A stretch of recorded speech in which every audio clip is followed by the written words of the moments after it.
We have a very special episode today because we have a guest. And a pretty cool guest. His name is Jesse Cannon. He's a producer, engineer, and marketing strategist living in Greenpoint, Brooklyn, New York, if that's still correct. That's what I got from the internet. Jesse hosts a YouTube channel called Muse Formation with more than 100,000 subscribers, I think 108 or something at the moment, which is pretty impressive, where he talks music promotion, music marketing strategies for artists. A very cool YouTube channel. Check that out if you haven't done it yet. He also edits a music marketing newsletter, a pretty popular one called Music Marketing Trends. He's the author of Processing Creativity, the tools, practices, and habits used to make music you're happy with. It's a great book. Tape Op says is one of the best guides to making great recordings out there. And then he also is the author of a marketing book, which is called Get More Fans, the DIY Guide to the New Music Business. And all of those resources are really amazing. I know because I checked them all out. I've been following Jesse for a while. I've met him personally like 7 years ago at this point. And I have lots of questions, mainly on the music production side for artists, because we want to help the people that we work with also get their music heard and not just recorded. And so I'm very excited to have Jesse on the podcast. There's much more that Jesse does, actually. It's a long list of things. So if you go to, I think it's jessecannon.com, you can check all of that out. It's incredible, the amount of stuff, the amount of projects that you do, and doing all of those well, especially, is like mind-blowing to me. So yeah, thank you for taking the time. Thank you for being on the podcast today. And I'm very glad to have you, Jesse. I'm so psyched to be here. Awesome. Thank you for saying that. Yeah. My name is Benedict Hein. I'm a mixing engineer, and I run a mixing studio called Outback Recordings. My team and I mix about 250 songs per year at the moment. Then there is the selfrecordingband.com, our coaching platform where we work with artists and help them and guide them through their recording projects if they do it themselves. So yeah, this is what we do. We also have some of our coaching students in the chat today. So if you have questions, please ask them, leave them in the chat, and I'll try and get to that. And as always, I'm not doing that by myself. I'm doing it with my friend and co-host, Manel Espinosa Berenguer from Spain. Hello, Manel. Good to see you. Hello, guys. As always, I'm really happy to be here. We have an amazing guest today, and I definitely can't wait to ask him lots of questions. Awesome. Great. So if you're watching for the first time and you're discovering this on YouTube, know that this is primarily an audio podcast, so you can listen on the go on all the podcast platforms. If you listen but want to watch us, you can also find it on YouTube, just so you know. All right. So let's get into this. Jesse, I did this introduction saying that you do all these different things. What is your current, is there a focus or one thing that you do most of the time? And if so, what is that? Yeah, it's funny. My time is split pretty evenly between music marketing, which is like my main company these days. In that mostly, what happens when you get to be my age is you can either listen to what you enjoy doing or you can listen to what you seem to be good at. So then we get to my second other job, which is my kind of family business. Has unfortunately been politics, the worst family business you can have. And I got sucked into that as well. And I produce both political podcasts and political documentaries. I'm right now in the literal center of a six-part. I'm on episode 3 of a 6-part documentary that I'm directing. It's a follow-up to my documentary that got 4 million views last year on Project 2025. And what I like to say is my job is to get eyes on things, no matter what I do, whether that's mixing and mastering, whether that's making a really good podcast or documentary, or whether that's coming up with a plan for an artist. My job is to understand how you get eyes on people's things. Just sometimes I'm involved all the way down to the genesis of the product and being the visionary for the product, or I'm sometimes just the person going, guys, these hashtags suck on this TikTok. All right. Thank you for breaking that down. Yeah, and getting eyes on things is exactly what I want to focus on in this conversation too, because I'm not claiming to be a music marketing promotion expert at all. I work with a lot of bands who are quite successful, and I see what works for them from like an outside perspective, and I try to pass that on to people we work with, the artists we work with, and the coaching students. But I love to bring in actual experts like yourself to teach these kinds of things and to help our audience and the people in our coaching program. And so not everyone, but most people that we work with also don't just do it for themselves. They want people to actually hear the music. And there's so many questions around all of that. And so that's why I'd love to pick your brain on that and figure out what works in 2025, 2026 and beyond in the world of music marketing and your takes on things. So this is what we're primarily going to focus on. And first of all, do you think that whether it's a podcast or a service or mixing, mastering, or actual music marketing, do you think that the principles are kind of the same, that at the end of the day it is marketing and getting eyes on things, or is it very different for each of those things? So what's interesting is everybody has different goals. And this is one of the reasons I kind of hate when entrepreneurs run into music and they're like, ooh, everything is about this. You got to listen to the customer. Because actually, like, what's one of the most interesting things about music or making a documentary is no one makes a good song when they're thinking about the audience. They make a good song when they think about how they make it as powerful to them emotionally first, because you're just guessing how people would feel. It's what my book's about, Questlove's book's about, Rick Rubin's book's about, David Byrne's book. We all say the same thing. And it's very funny because you get these know-it-alls and these entrepreneurial douchebags who give advice on the internet who say these things, but they've never worked on huge things with huge artists.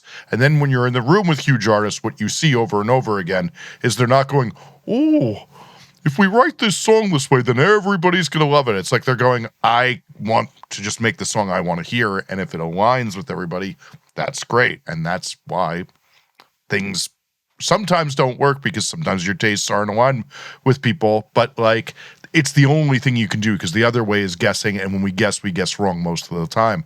So when your goal, though, is different with, say, a documentary, what's really interesting is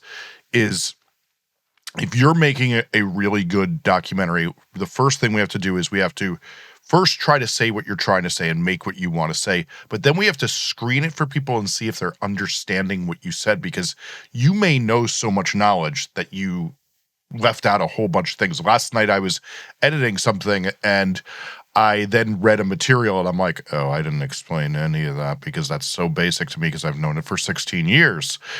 Every different thing that you're marketing has different challenges. You know, with podcasts, one of the hardest things is not saying the same fucking story 90,000 times in a row across every episode. It's like the audience eventually is like, yeah, we've heard that story so many times, I'm going to hang myself if I hear it again.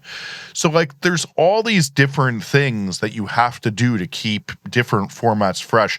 And then also some people have different goals. A lot of people's podcast is just to meet cool new people. Some people it is to get rich. Some people it is to just widen their voice and their message and the cause that they're supporting more. And we have to figure out what those are. And there's different methods to do each one. Okay, cool. That's very, very interesting. It's not surprising, but also very cool how clear you are about this, that there's a difference between how entrepreneurs look at their businesses and then when we create art, you know. Yeah. So, okay, cool. So speaking about music marketing and the art, assuming we have created something that we are so proud of, and it's like it's exactly what we wanted to create, but now it's time to like put it out there.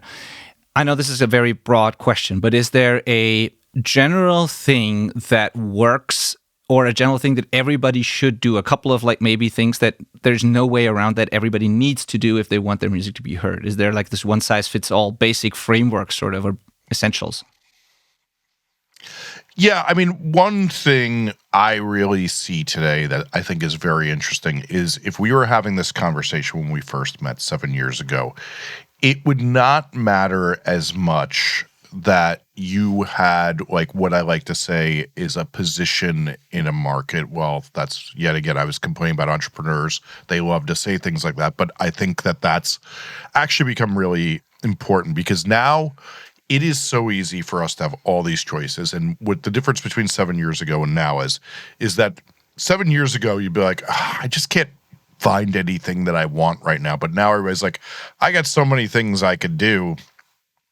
I kind of feel like it's just which one is best and what I could do. So if you are bad Blink-182, it's not going to be that good an option if somebody's just like, well, they're like Blink-182, but they're not as good. But when there's all these things like, oh my God, it's like so exciting. They like have Blink-182's harmonies, but they like makes the sickest mosh parts. Like they make For Your Strong sound terrible compared to it. And then, oh man, I've been listening to this other group. It's like the harmonies of A Day to Remember, but my God, like their acoustic songs are just like the most heartbreaking songs. When you can be described by somebody excited like that rather than, well, they're shitty Blink-182, that gets people excited. No one's going to listen. No one's going to convert when it's not exceptional anymore because we have so many exceptional things to listen to. So I think the first thing is figuring out what that is and then leaning into that direction. Now, what a lot of people don't get is like, they're like, okay, Jesse, that's super, super hard. But most people don't even take the step to understand who they are and what they are and how what that would be, and then leading into it and how they could create something new and unique and going down that path. They don't understand the artistic process. They think they do because they've seen things, but they've never read up on it. The whole reason I wrote my book, Processing Creativity, is I realized that all day I'm talking to record producers who are supposed to be creativity experts, and they know absolutely nothing about creativity science and what actually works. So I wrote a book to be like, here is the creativity science that actually shows here's better ways to get to better answers. Then all these record producers read it and they go, oh, wow, once I stopped doing that dumb thing, I started getting better results. All right. So it starts with knowing like who you are and like your artist identity, and then leaning into that, like you said. And is that an intentional process that you have to go through, or is it something that just, because many people that I talk to, many artists don't really like that planning part of it. They tell me I just make music and it just comes to me, and along the way I figure out what I want to do, but they cannot really explain to me who they are, what they want to be, what they want to sound like, or any of that. And they are kind of against that. Not all of them, but many are kind of against that intentional planning and figuring that out and thinking about that. So what's your take on this? Is this something that everyone should do, like sit down and think about what your message is, who you are, what your sonic vision is, and all of that? I can never pretend that there's not some artists who come to this naturally. I could never, ever tell you that there's some artists that like don't.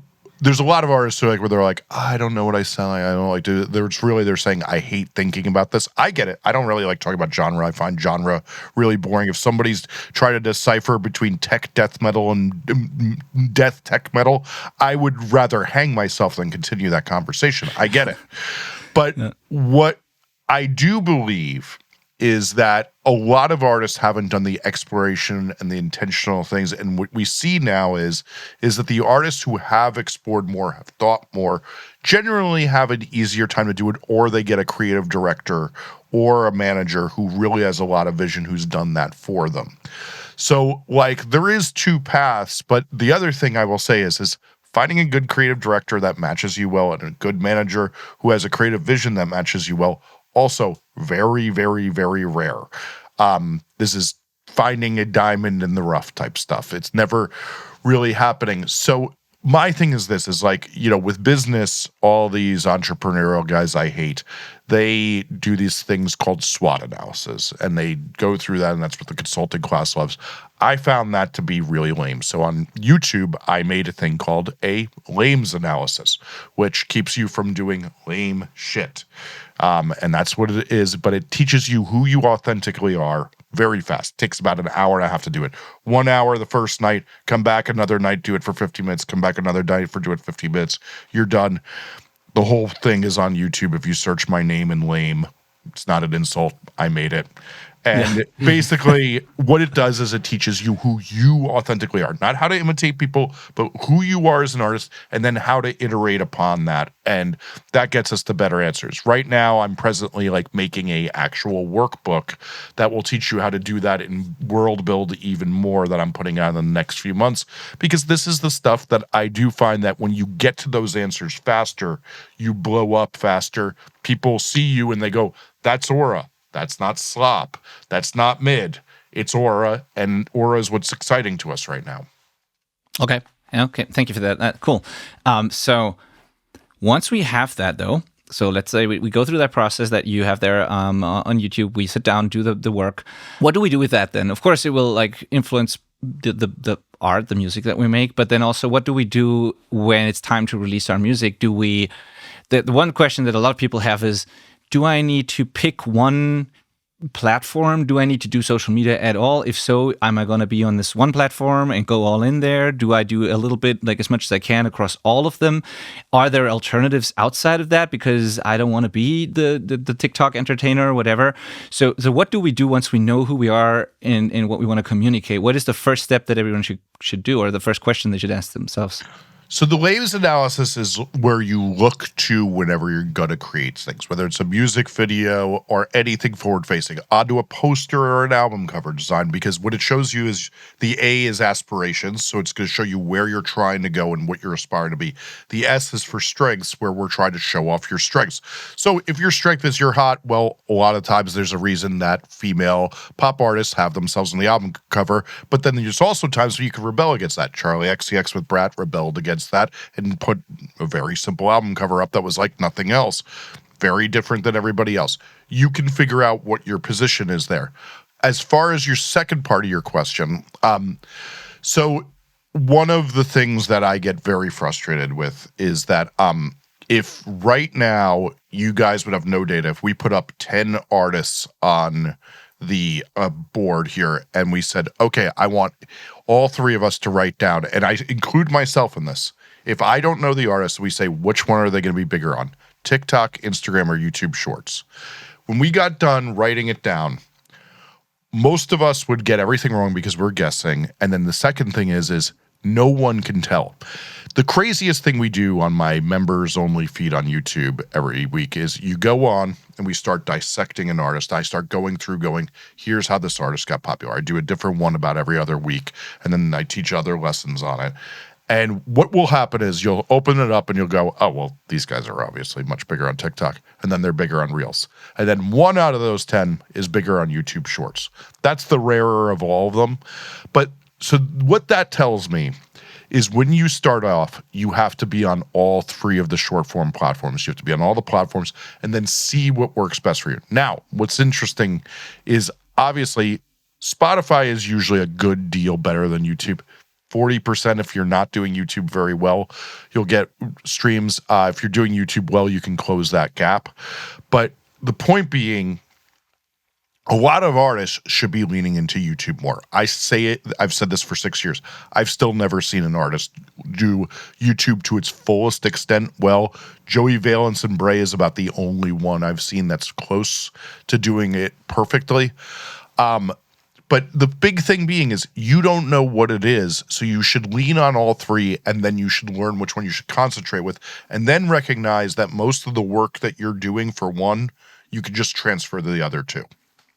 Okay, but you're saying it's essential to be on them in the first place, like, or is there an alternative path where you're like, I'm a musician, I don't want to be a content creator, is a term that so many artists don't like really. Is there an alternative path, just not doing any of that? Yeah, listen, there's tons of artists that blow up without it. It's not the most common thing. One of the most disturbing things you're seeing is that concert promoters these days are like basically like, if I don't see TikTok, I'm a little nervous. I'm not going to shell out as much money at first. So like you may sell that show out, but they're not going to give you as high a guarantee if you're not on TikTok, which is, I actually, as a proponent of being on these platforms, I don't find that very good. But there is no doubt about that if I went through right now the top 100 artists in a bunch of genres, I'm probably going to find on the top 100, 10 to 20 in each genre that are not really participating, or their label is just running a fan account. Now, that's the other thing too, is that what we see now is that the label or the management just run a bunch of accounts that blow these artists up on those platforms without them posting on their own official platform. I literally make those plans for labels and managers for a living. At this point, when I get the call to do it, I'm getting a little bored because I've done it so many times that it's just like, I'd rather learn something new and do something exciting. But the real reality is, like, if you take the biggest breakout of last year in indie rock, McGee, he's like, all right, here's my 4 music videos and I shot a few things. And then you have to have his account do all the extra work, where it's in a fan account showing when he's on late night shows, showing when he does live shows, showing when he's doing an autograph session at a record store, and trying to create people to be reminded about his music so that it keeps blowing up like that. You know, other people are much more craven and they're making up stories about who they're dating. I worked with an artist earlier this year where they've slept with lots of famous girls, and we leaked all the photos to the fan account, and so that people would talk about it and go, oh my God, he dated her. Wow, they're holding hands. Jesus, oh, this is crazy. Yeah. Okay. That's where we're at. That's where we're at. Yeah, exactly. What about, new artists though? Like, let's say that the label and thing is not an option for them, and they start out. What are like actionable first things that someone should do? Is it a proper like release strategy on Spotify, spacing it out correctly? Is it like the playlisting thing? Is it starting a social media platform? Like, if I'm a new artist, I've made something I really like and I want to start promoting that, I have no help from a label or anything, what should I be doing that has the highest likelihood of me getting a fan base built and all that? Yeah, so I have a thing called CSP, consistent sustained promotion. What that basically means is the number one way artists feel their music, even when it's good, is we see it constantly, is like an artist will put out something that people really seem to like, and what they forget is their music is a mood-altering drug that makes people feel a way they'd rather feel. Now, guys, we know what drug addicts do. They want a regular dose of the drug. They want it to come in at a certain interval. So what we find is fans' expectations across almost every genre, trap being the one exception where they want it a lot more than this. A lot of EDM, they want a good deal more than this. But everybody else, every 4 to 8 weeks tends to be a place where people are very, very excited if they're getting music at that clip. The artists who are able to sustain this longer tend to grow a lot faster than the artists who do not. And so 4 to 8 weeks was that? Yeah. Okay. So what I discovered around 6 years ago when I started really like graphing, okay, like what I would do is I'd be like, okay, this artist is getting some buzz. So I would graph how often they were releasing songs until they, and like what are the artists I was graphing in their early days, like by single 2 was Billie Eilish, for example. So I graphed a lot of artists that really, really blew up, and then I graphed some that like, maybe they got to 1 million monthly listeners and then their career kind of took a shit, because that's a very common trajectory. But what we saw over and over again is the artists who are growing very, very fast were releasing every 4 to 8 weeks. Now, everybody who doesn't do what I do always thinks these things are changing at light speed. In the 6 years that I've been studying this, I used to say 6 to 8 weeks was most common, but really like 4 was the like outlier. Now I can say it's 4 to 8 weeks because that really is the common spread. But anything faster tends to feel like you're throwing spaghetti at the wall. You don't really care. And anything slower, fans start to get bored and they're like, well, I love that song, but I forgot. And then they're not talking about you. They're not waiting on you. They're not getting really, really pumped. So with that, what we try to do is we try to spread out as many singles as you possibly can, and then we collect them onto albums from time to time when we need inflection points and points to get people excited. But like that tends to be a lot of the roadmap. And then in between there, we're trying to do eventful things. We're trying to get people excited with tours or other crazy things that you do, marketing, stuff like that. And we're obviously also trying to feed them with music videos and other narrative that they'll tell their friends going, oh my God, did you see the video? They did this in the video. And they have more things that when they see their friend that may be susceptible to being your fan that they have to talk about. Cool. That's very helpful. Thank you. Manel, you had something on your notes. I want to give it to you now where you asked specifically about the playlisting thing. So let's get into that for a second, because that's also something some people say it's not as important anymore. Other people say it's the number one important thing you have to do and like all that. But yeah, you had a thought on that, I think. Yeah, what I'm thinking from all that you guys are talking about is that from the artist perspective, I think that music marketing feels like a big mess, right?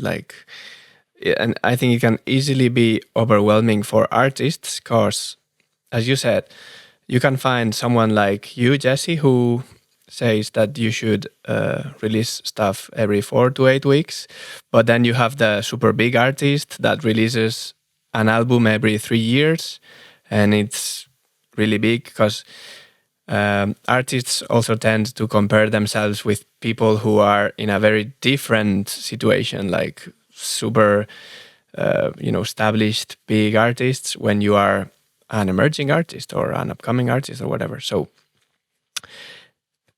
I think there are lots of questions where you can find, like pre-saves, for example. Does it make a difference to make a pre-save? I guess it depends on the moment of the artist. What do you think about it? Yeah, so the first thing we need to establish, I'll separate this out into 3 different things. We were talking playlist, pre-save, and then also the established versus new thing. Yeah, okay, so we're going to go established versus new first. Yeah. So an established artist, one of the funniest things I have in my work life is on Fridays, I will often do 8 hours of calls. And in those 8 hours of calls, I'll talk to somebody with 18 monthly listeners, 1,800, then 3 million, and then 18 million. And so all of them have very, very separate problems that we're trying to solve.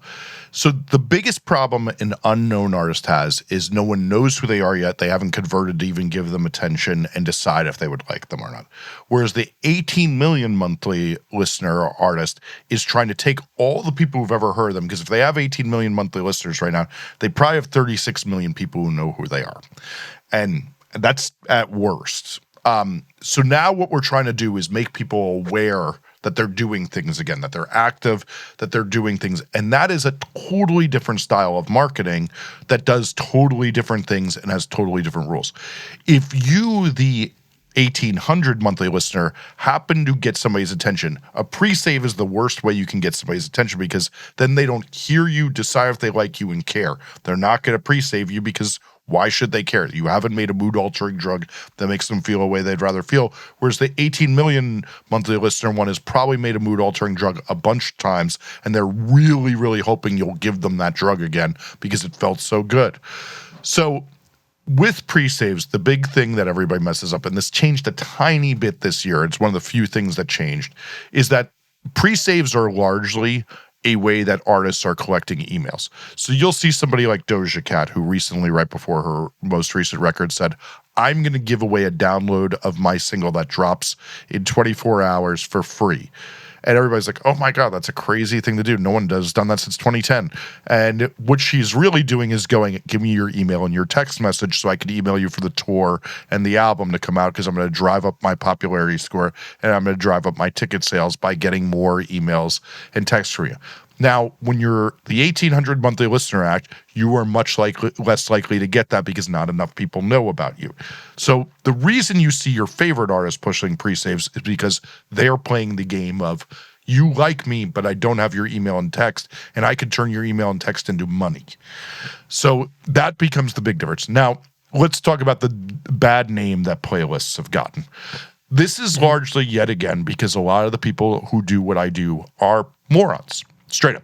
They're idiots who don't do research. They don't dig deep into things. They don't look at these things. They just read what other people do. They don't look very strong. And so we get all these people who are not very qualified to talk, who talk incessantly and make 6 posts a day about things that they're mostly just repeating from people. So the real interesting thing we see when you look at the data and you actually have to parse data, and one of the things is I have to parse data and then present it to smart people, have them poke holes in it all day. So if I'm full of shit, I get called out on it and I have to change my tune. I've changed my tune on a bunch of things as they've changed over the last 6 years. I'm very accountable.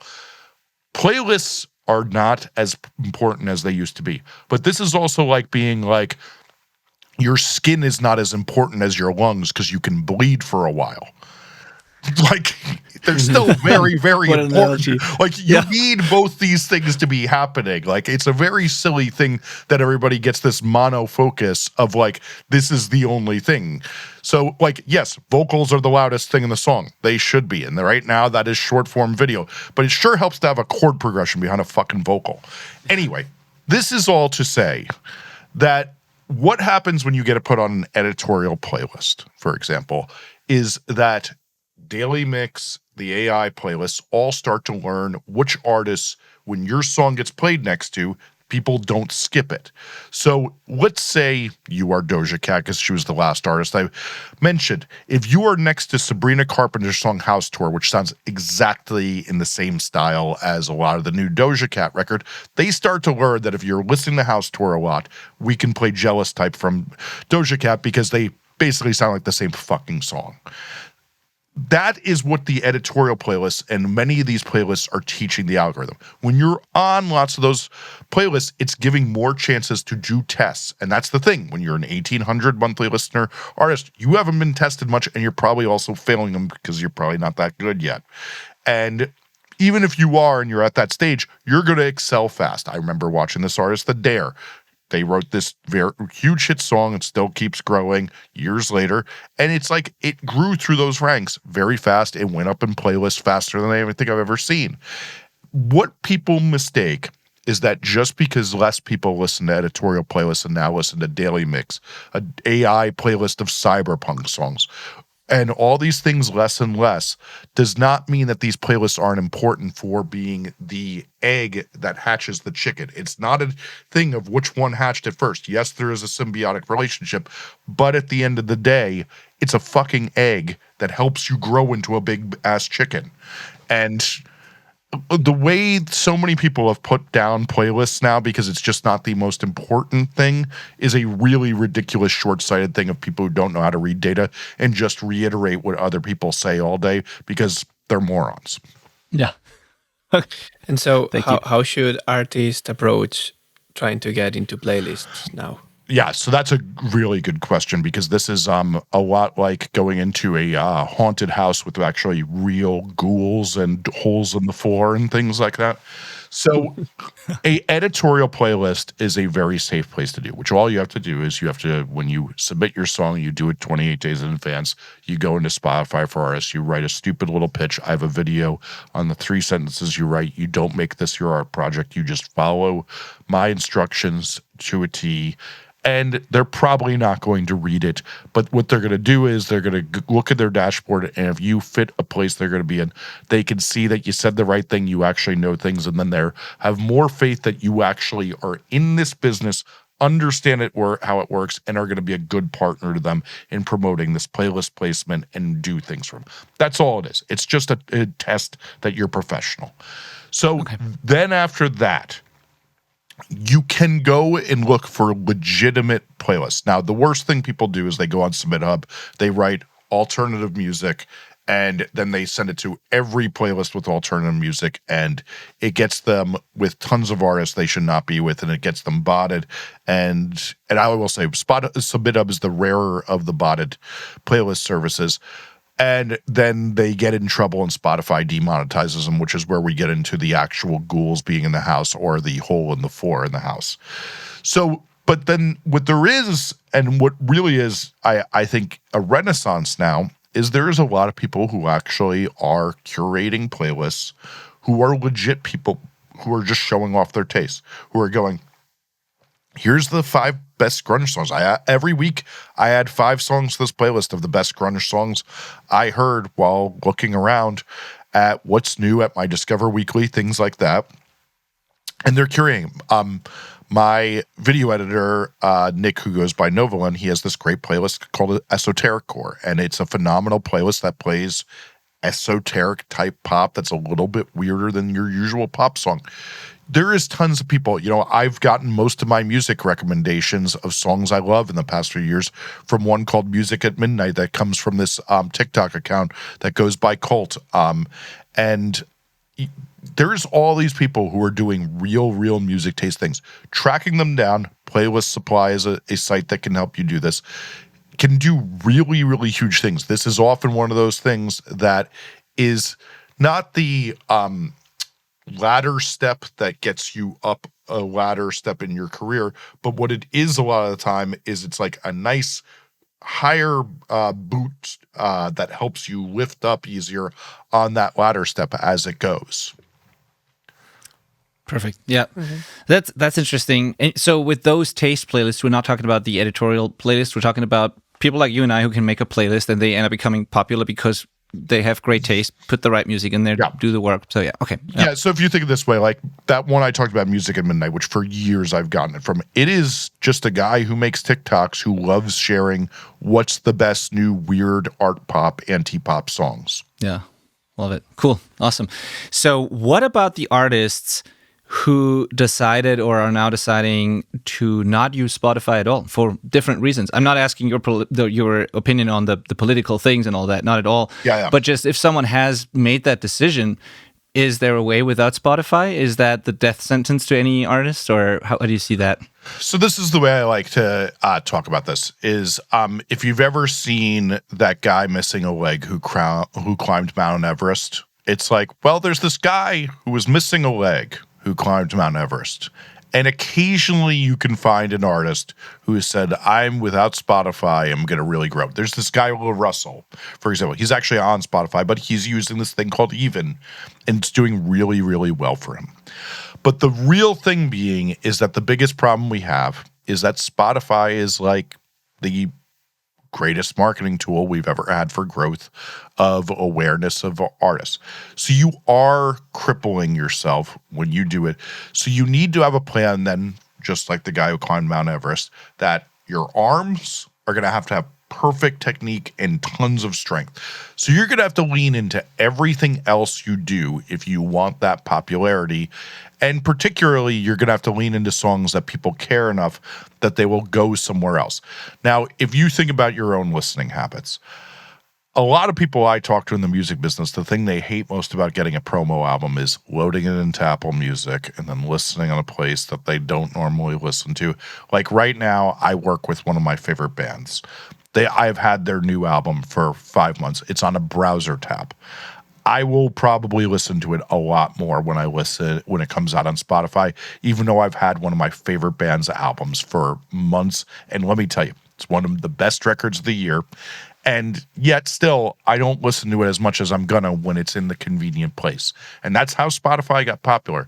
So you were fighting a battle against a lot of things that it's very unlikely you're going to win.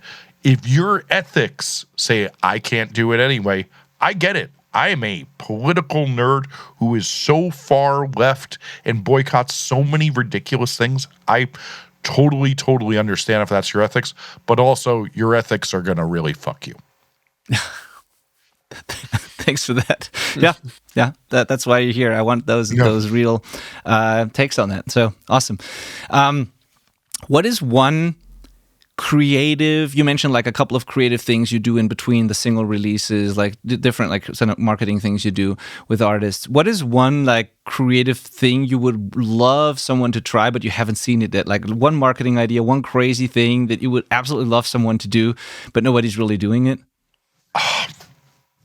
Okay, it's so funny because like on my stream, I say this all the time. I'm like, here's an idea I have that no one's doing. I actually did a notebook dump on one of my episodes where I literally showed all the ideas people have rejected from me over the years. That like, I'm like, oh, that was such a brilliant idea and nobody did it. Can I remember one of them? It's so funny because I literally did like, I've dropped like 15 of them. My biggest problem is if it's not in front of me, I don't always. Why don't I do this? Yeah. I'll do you an interesting one. I will show you guys the thing I saw somebody do Okay. that I think a ton of artists should imitate, because That's also great. even if you imitate it, it doesn't matter because most people are never going to go this far. So there's this girl, Audrey Hobart. She is the fastest rising pop star, I'd say, in underground pop right now. She actually, funny enough, wrote a lot of Gracie Abrams songs behind the scenes.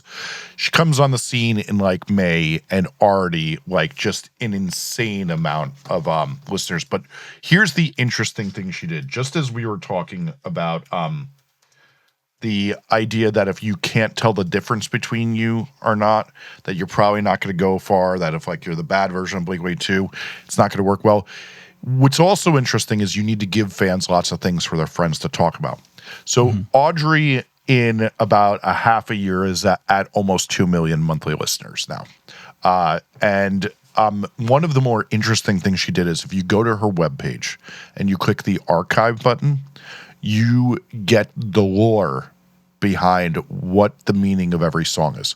Some of it is downloaded TikToks. Some of it is drawings. Some of it is her writing down the story of what happened in the night she was at the Chateau Marmont or was in New York City and what a guy texted her.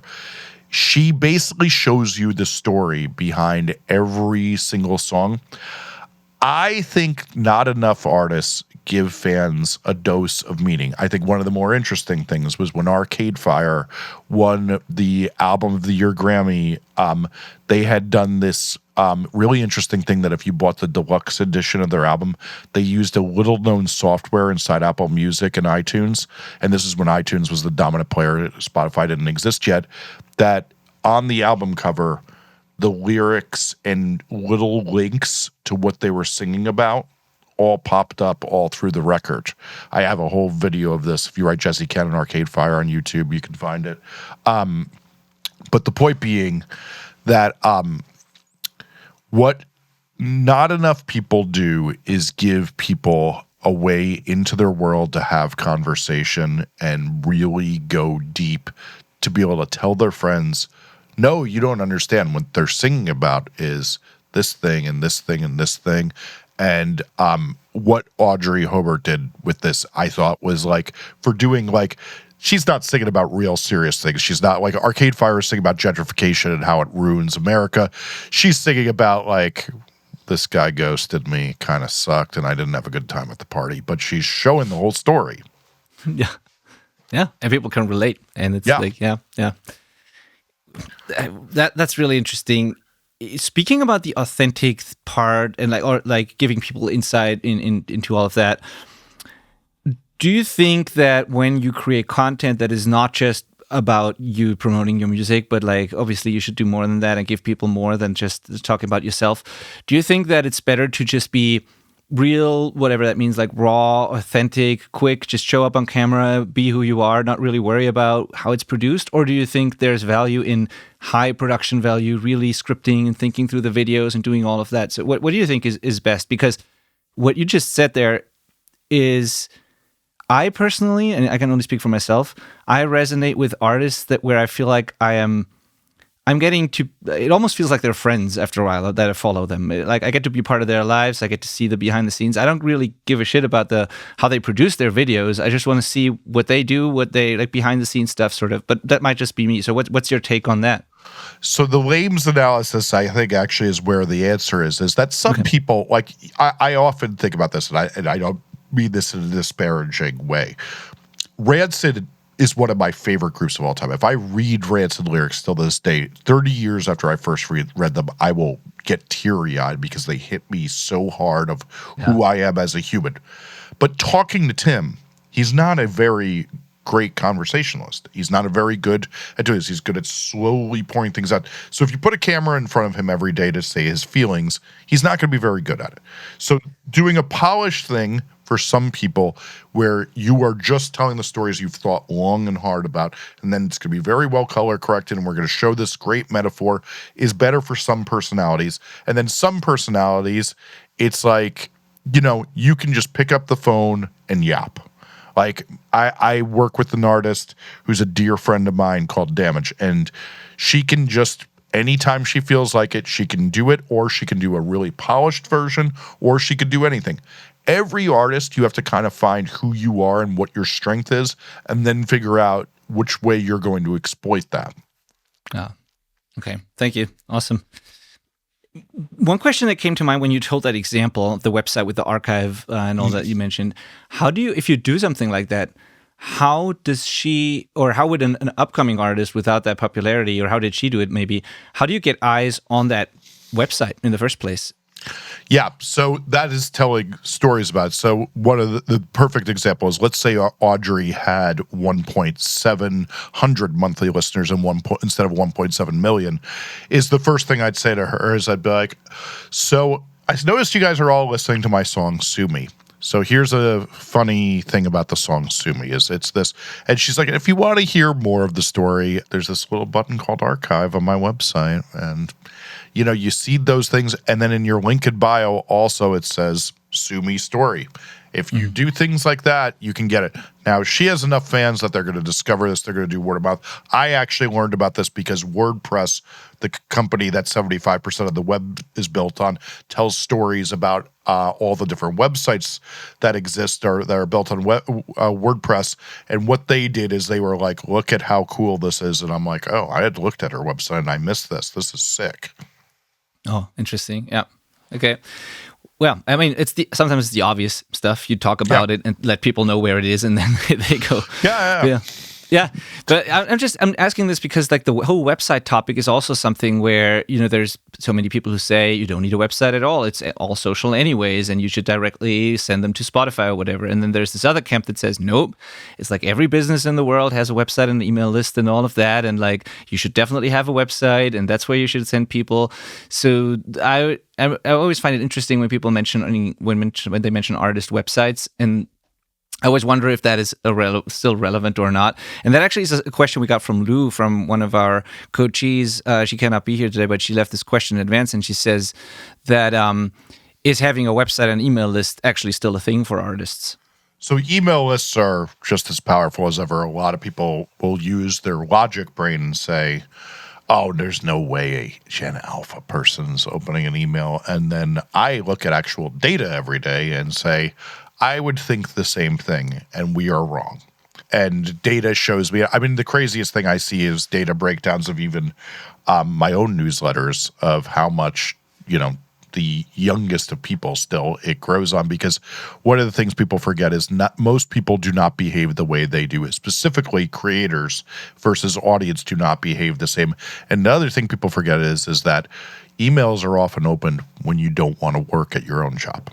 And that is a time-tested thing that a lot of creators, you know, we all are working in a studio. We're happy to be there. But when you're at some shitty job, you're fucking thrilled that an artist you like just sent you an email, and you'd much rather do that, or you're going to do that on the toilet, whatever. You're going to do it at some point, and you're going to be excited about it. But websites, I'll give you my easy decision tree. When you first start off, all you need is a link in bio. Take your .com that you've registered, if you've registered one, point it at your link in bio. As you need more things to do, if you need actual marketing to be done, do not go to Squarespace, do not go to Wix, do not go to these things. If you need to do something cool marketing-wise, you need a WordPress site, because WordPress is fully customizable, has all these different ways to do it that you can't really do on these ones. You got to remember Squarespace and Wix are meant for people who don't know how to program. WordPress, you get a programmer, you do something cool.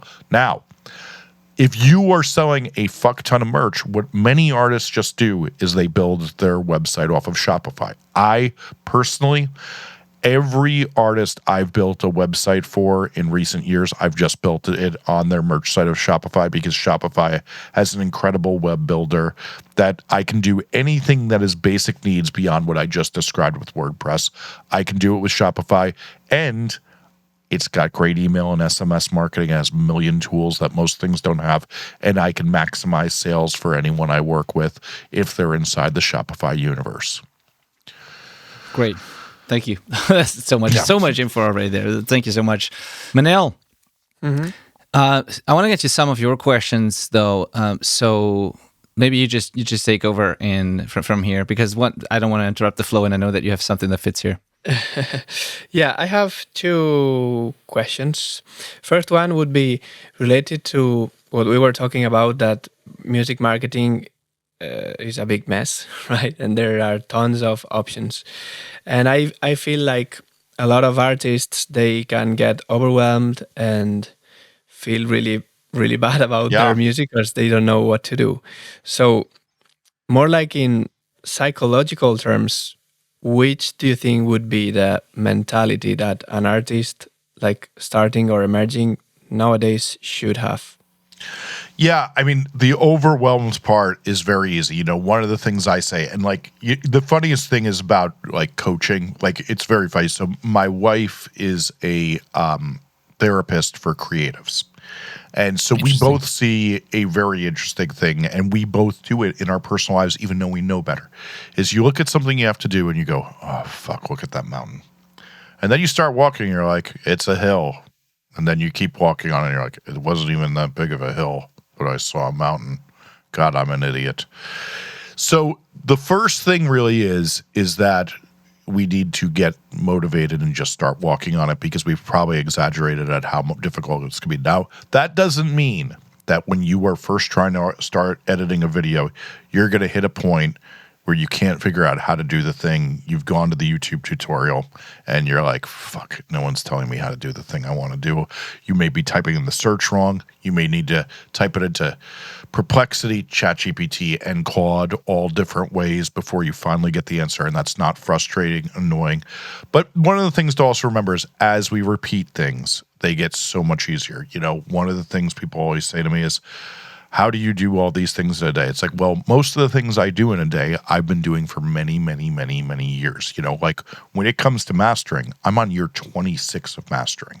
So like, there's not many things that I encounter in a day when I'm like, wow, that hi-hat really is loud. It's like, no, I know how to turn down a hi-hat and a master and make it sound musical. Like, that's not a hard thing for me to do. But 20 years ago, I might spend an hour and a half trying to get that right. So everything does get easier, and we often make mountains out of molehills. But as well, one of the things to remember is like a lot of the other reason people have resistance is a couple different reasons. One, a lot of people don't feel very good during the day. They're not drinking enough water. They're drinking caffeine when they should be drinking water. They're not eating healthy, things like that. Two, it can be trauma. A lot of what my wife deals with is that a lot of people have so much trauma that they're scared to do things. They're scared to show their faces, and they need to go to therapy for it. And they're never going to get past things until they go to a therapist who understands how to get them past creative blocks. And that is a real thing. Third, a lot of people are scared of what their life is going to be if they fail. And one of the things I think we really have to reorientate our mind around is that, like, if you're in a situation where you're not happy, what you're doing every day, a lot of the time, is setting you up for failure, which is that you post something and then you see if it does good. And then when it doesn't do good, you don't even look at how to change it. I have a very big saying that, you should never, ever look at your analytics on any site, whether it's streams, views, anything, unless you know what you're going to change when you look at it, to if it went bad, to make it better. I only look at my analytics on Friday at 6 o'clock, because if things went bad, I can take between 6 and 7 o'clock, write a plan for fixing it the next week. And then I'm going to go out at 7 o'clock. I'm going to spend time with my wife, my friends, do something good, and my mind's not going to dwell on it. I'm not going to be able to sit in the house. I have plans to do the thing I've wanted to do all week. So I do it as psychologically safe time for me, so I don't do the things I tend to do, which is beat myself up, think about it. I make an actionable plan. I see that my hook sucked at the top of my video.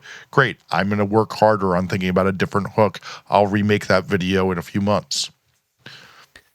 Yeah, man, that's so good. The thing you said there about only looking at analytics when you actually intend to change things is so huge. The amount of times that people tell me that, like, I keep doing the same. They keep doing the same thing. They look at their analytics, it doesn't change, and they keep doing the same of what already hasn't worked in the past, wondering why things don't change. And like, it's exactly what you're just saying. Why do you even look at the data if you're not going to change things anyways?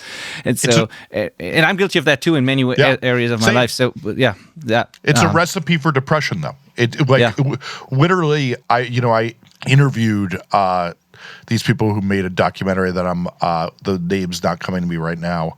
But like a lot of what we are engaging with in social media is that we have not yet been educated on how to not do these things in a toxic way for our brain. And that is one of the ways we have to remember a lot of depression manifests in different ways, but one of the most popular ways it manifests is that it's not making progress. So when you look at your views and you don't make a plan to improve them and then you don't act on that plan, you're basically setting yourself up for more depression. Yeah, so good. Yeah, you're right. How do you, speaking about all the things you do and what you just said, like people ask you how you get all of this done. Another thing that I hear all the time is that people say they don't get the results or they can't put in the effort because a lack of time. They have a full-time job, maybe still a part-time job. They have a family. They have to write their music, maybe record and produce it themselves, whatever. And then they should also promote it. And again, it feels like this big mountain. So what do? You do so many things, much more than most people can even, imagine. And like, you do them well, which is even rare, like which is very, very rare.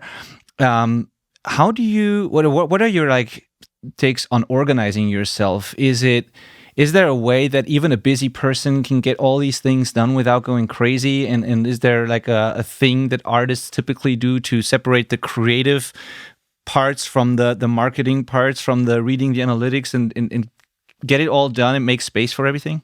Yeah. There's a bunch of things that I think that most people don't do. Like when I do consulting calls, a lot of the times I'm getting people aligned on like how we get this part done. It's one of the top things. It's funny enough, one of the things that my wife ends up doing with people on a little bit more of the therapeutic basis. But like, first we have intentionality. It's like, what is your mission that is going to get you to a better place in life, and using motivation. All those books, Atomic Habits is very popular now. Years ago, The Power of Habit by Charles Duhigg was very popular. And a lot of what they're saying is aligning your brain with a reward so that when you do something that isn't very fun, that you keep aligning that this will be the reward if I do this. That's one of the main things that helps. One of my biggest problems is like I get asked to do a million different things all the time that are not on my mission. I have two missions in life right now. I want to be the creative director for one of the most exciting bands in the world at some point. I've done a lot of music marketing for people, but like at some point I'd like to just be, I am working with just this artist that is doing the most exciting things in the world. So I'm working towards getting hired by that person, and I'm working towards making a documentary that really changes our political discourse. So I have two missions in life, and what I have to look at every day is when I look at my calendar, I go, is the hours of my week reflective of that really is my mission? Now, if I look at my calendar and most hours are not towards that, aside from the hours I have to do to make a living, I still have a day job. I produce a political podcast that pays a good amount of the money outside the music marketing. I still consult on lots of other people's projects that are not necessarily getting closer to my mission. I have to look if it's reflecting my hours and then adjust my hours accordingly. I make less hours blocked off for that. Now, as well, I have this video in my members feed called Productivity Masterclass. One of the main things most musicians are doing is just a lot of also toxic behavior. They're letting emails come in that are junk mail that distract their time, that they don't get, that like if they had gotten rid of and unsubscribed or filtered those emails, that they could probably sometimes get back 10 hours a year. The notifications going off on your phone from apps that should never be contacting you, never getting in your way, destroy your attention while you're creating, or destroy your attention when you're thinking of things and you are getting closer to an idea in the middle of the day. You were about to crack that lyric, all of a sudden Seamless says 15% off tonight, and you're like, yeah, great. Why on earth should you have that? You're never using that thing. And as well, there is some people whose notifications in your life should not be on the text notifications should not be on notify. You look through at the end of the day if they texted and you write back. They do not need a response within 1 minute. At the end of the day, when I'm done working, I text back a lot of people in my life who I have a relationship with, but is not enough of a relationship that they get a response within 1 minute. My friends, my assistants, they get immediate replies once I can, but a lot of the people, that's not a thing that they should be getting, and you're destroying your own attention and your own progress towards your own mission and dream. Yeah, so good. Thank you. Yeah. You mentioned we're working towards working with that big artist, and you also mentioned a couple of really big artists in the examples that you chose in this conversation, and a lot of it is in the pop world. Just because everyone knows these people, it's helpful. Is that also what you personally listen to most these days? Because what I always found really interesting is that when I first heard of you in the context of like the heavy music world or alternative rock kind of music, all that kind of stuff. And then if you look at your mastering credits or music credits and stuff like that, it's all like bands from that kind of world. Not all of them, but like a lot of bands from that world. Yeah, it's 75% for sure. Yeah, exactly. But then I also remember one thing where you said it multiple times, I think, where you said, I only listen to new music. I don't listen to like old music whatsoever. Yeah. Is that still the case? And is the new music you're listening to, is that primarily like the biggest artists only? Or is it a certain niche? Or is it like, what are you listening to? And where are you getting the insights from that you use in your daily work? I am about to be 48 years old. And when I was around 32, I couldn't find any music I liked. And I went on a mission because I couldn't take not being passionate towards the thing I was most passionate towards.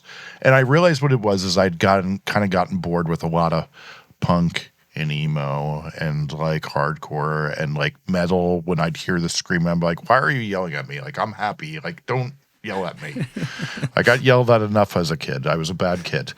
So I explored, and then I started to learn, and I always had a bit of diverse taste, but like I found that the music I was listening to was not what actually like tickled my brain and made me feel the way I'd rather feel.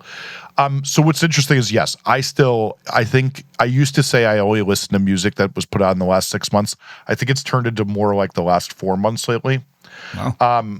I listen to, I mean, in all honesty, like a lot of people, when they hear somebody say this, they think they're like bullshitting or they're just like studying. But like, I feel an emotional, like tears in my eyes to Nina Geraci's computer. Record. I Love My Computer, which is like a very odd dance record. And then I listen to Military Gun's new record, and I say this is the greatest punk record of recent times. I listened to Two Hollis. I went and saw Two Hollis a few weeks ago, and it was like one of the better shows I've seen. Then I listened to the new Tame Impala, and then after that, the new Dijon record.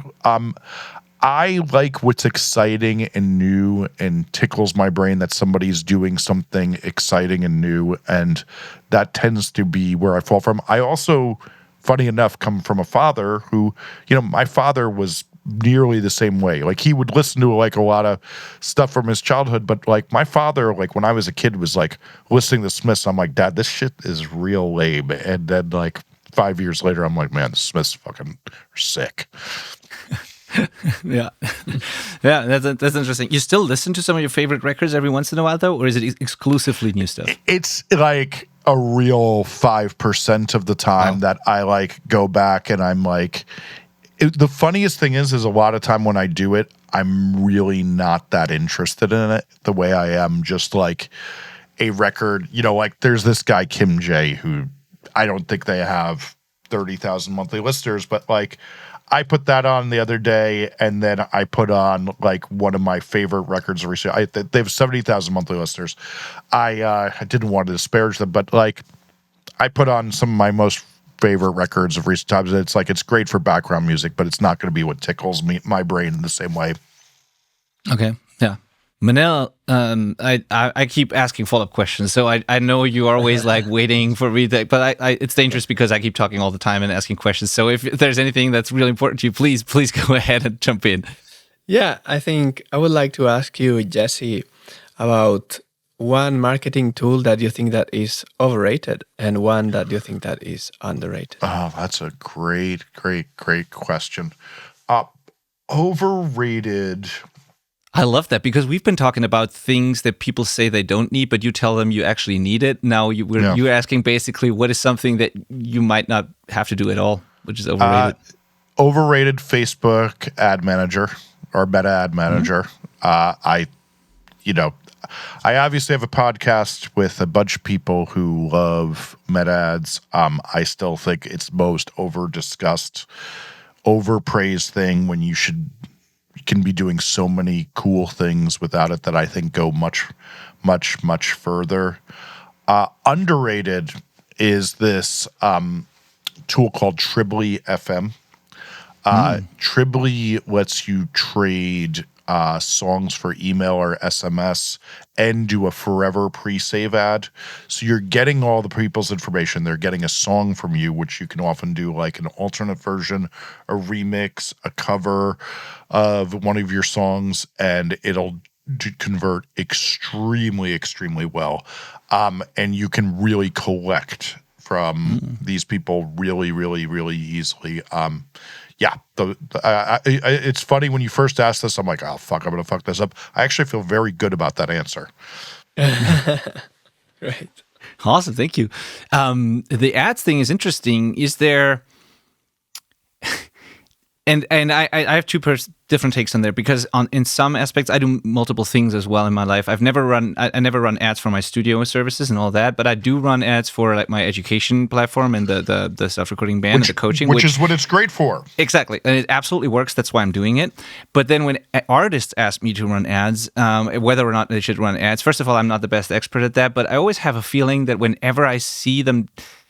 Whenever I see artists do that, I wonder like how far can you, like my mind immediately goes to how far can you take it without that, just with organic stuff? And wouldn't it be better to just build a fan base organically and then maybe add additional ad strategies when it makes sense?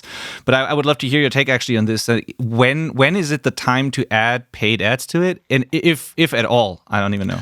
No, there's definitely a time. I mean, listen, all the time, it's like we hit a point where there's demand. And so like everybody says is, okay, Jesse, great. When there's demand, great. That's real vague. But like the real thing is when the ads are making more money for us, that is demand. So like when the ad can turn into, I am making more money than this. Now, the biggest problem most musicians have is they've not achieved this thing I call proof of concept. And what proof of concept is we see all the time. I have done a ton of profiles in my newsletter and my member feed of these artists who will get 300 million views and won't get back hundreds of thousands of streams because people hear the song and they go, why the fuck would I search for that? I don't ever want to hear that again. Like, this is terrible.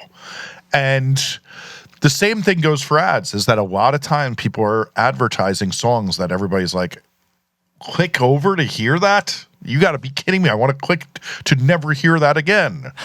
And that is the reality of a lot of music. So like when you're advertising that, that's not good. But if you're advertising something that when people hear it, they're really excited, they go deeper, and it really converts well, that is a totally different story. The reason I've never said, contrary to what people love on Reddit to do is to say I've said this, is Jesse Cannon says no artist should ever run a Facebook ad. What I've always said is there's times to do it. I run meta ads constantly on selling more merch, retargeting people who've dealt with the fan base before, putting out, trying to get pre-orders of records from people who've bought from the merch store before. I do all of that all the time. I don't find that meta ads, though, get you good early adopters who are good to train the algorithm on. I'd rather do that organically because those people tend to be better models for the algorithm to send you to, which will inspire better growth more organically. Yeah, love that. Thank you. It's also the self-awareness kind of thing sometimes that is missing. Well, like you said, like people would advertise things that would never have a chance in the first place. And I think if you're capable of building some sort of fan base organically, at least you have proof of concept that some people actually like it, and you're not advertising into like nobody knows you. You start advertising, you don't even know if anybody really resonates with it already. And it's for the studio thing, the same thing. We have some people in our community that also do the studio thing on the as a part-time or full-time thing. And I've seen people successfully run ads for studios as well. I don't do it as part of my strategy, but like I've seen people do it. But I see the people there are some people that where it doesn't work for them, and it's almost always the ones that when I click on it, I'm like, yeah, you can generate all the traffic you want, but if I go there and the portfolio sucks or the way you present yourself is like, no amount of money will save that if you throw it at this. And then there are others that are really, really good at their craft, but nobody knows about it, where then it might make sense to do it. But yeah, it's like this self-awareness thing is like really, really important, and being actually good at what you do first. Yeah. Yeah. Yeah. Cool. So we're almost done here when I look at the time. So I want to add a question from Lou again. She says, like, what are like social media platforms come and go? She mentioned like Tumblr as an example, like one of those things. Like she said, what are some platforms that are emerging or gaining traction right now that you would recommend to check out? And she says, I see quite a few indie artists starting to use Substack, for example. So what are emerging things or like things we can look at except TikTok and Instagram?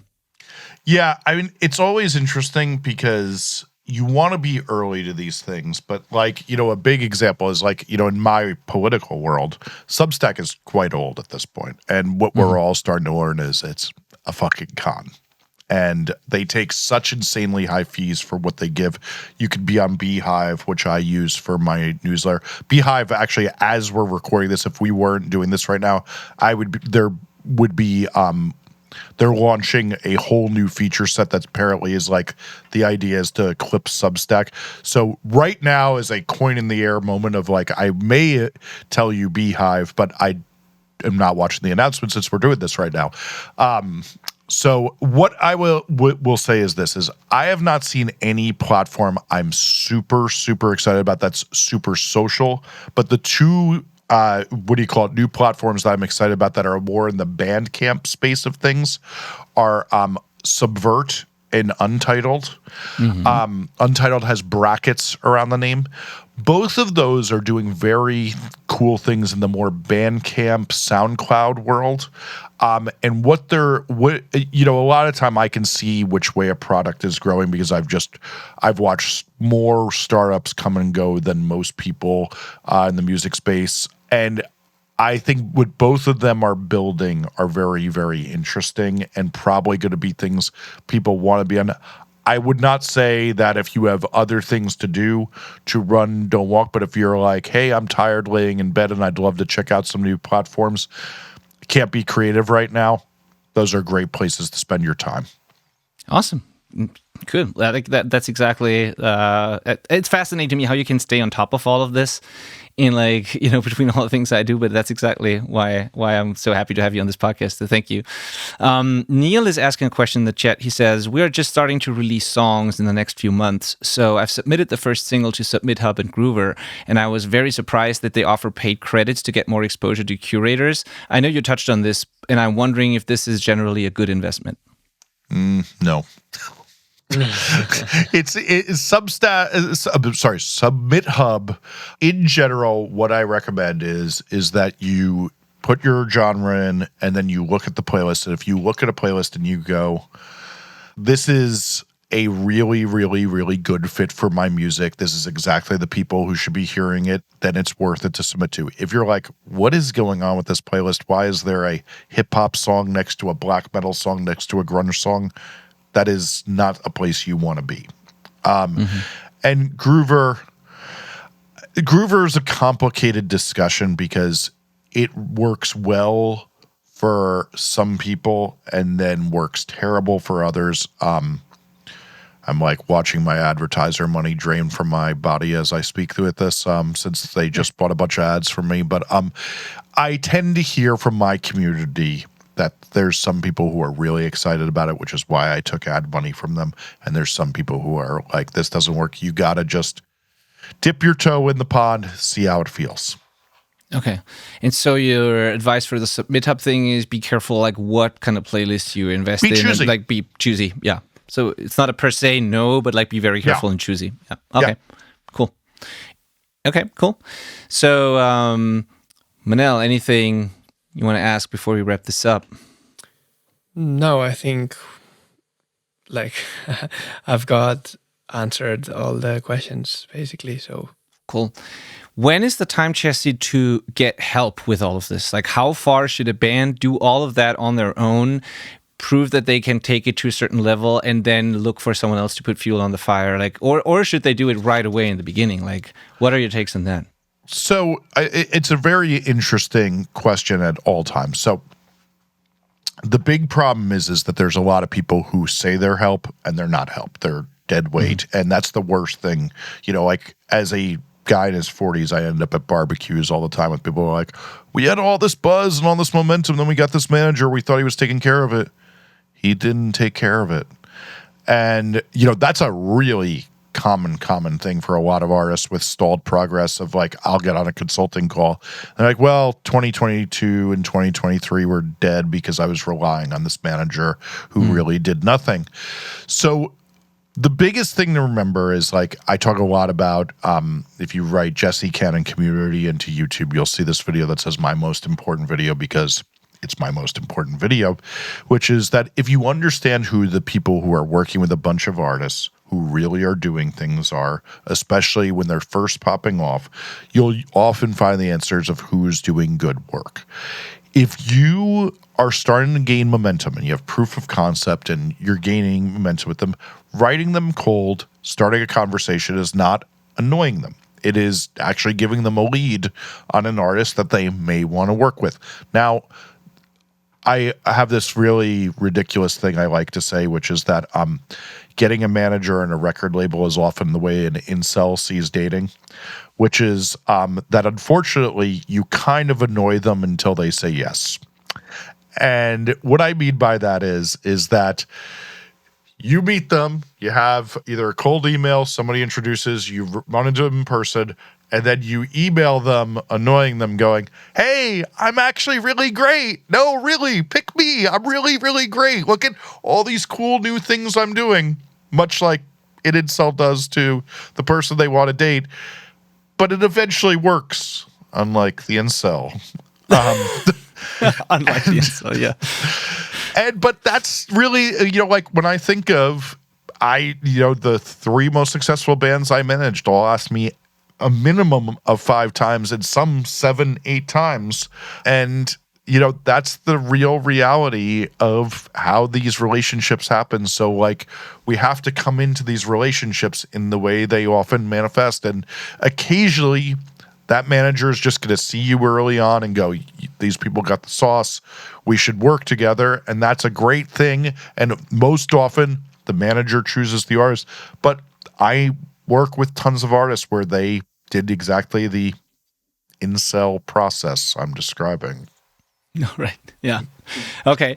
So, I'm taking from that, other than the process and how they do it, is like that you should be doing a lot on your own. You should be able to do at least like a certain minimum, on your own before it makes sense to bring someone else in, basically. And what about where should we send people actually when they want to learn more from you, for example? So there is obviously the Muse Formation YouTube channel that we've mentioned. I hear that there's also like a paid community or an exclusive like private community there. If you think of it this way, there's a members only YouTube subscription where I put up a video every week where I teach lessons for 1 to 2 hours. And then on Music Marketing Trends is a newsletter version of everything I do on the YouTube channel. And on all the socials, I make short little videos of dumb things I learned throughout the week.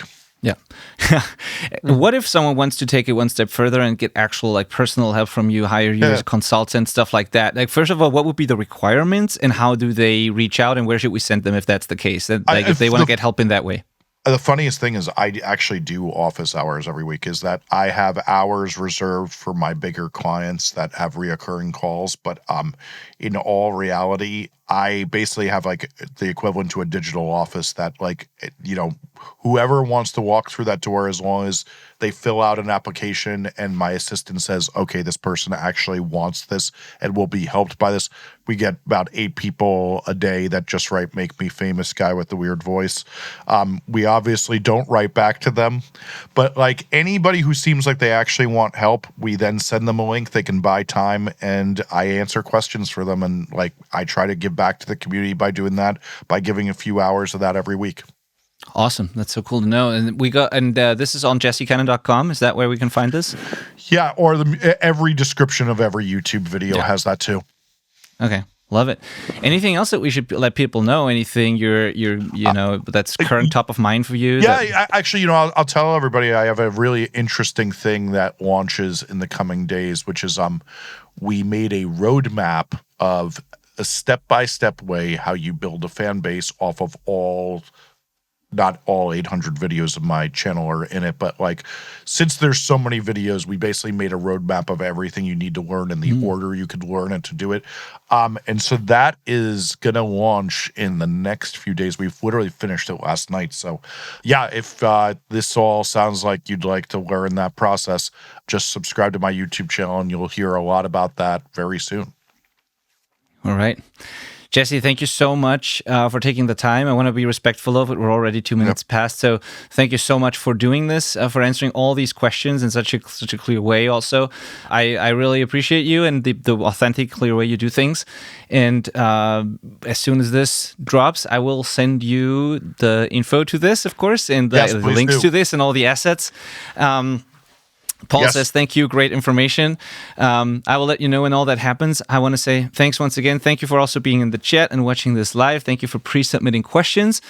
And yeah, with that, I'll let you go, and we appreciate you. Thanks so much for having me, guys. I really appreciate it. Feel free to tag me on anything, and we'll be sure to promote. I will leave this uploading, and I'm just going to shut off my camera and mic. Perfect. Be well. Take care. Bye, Jesse. Bye.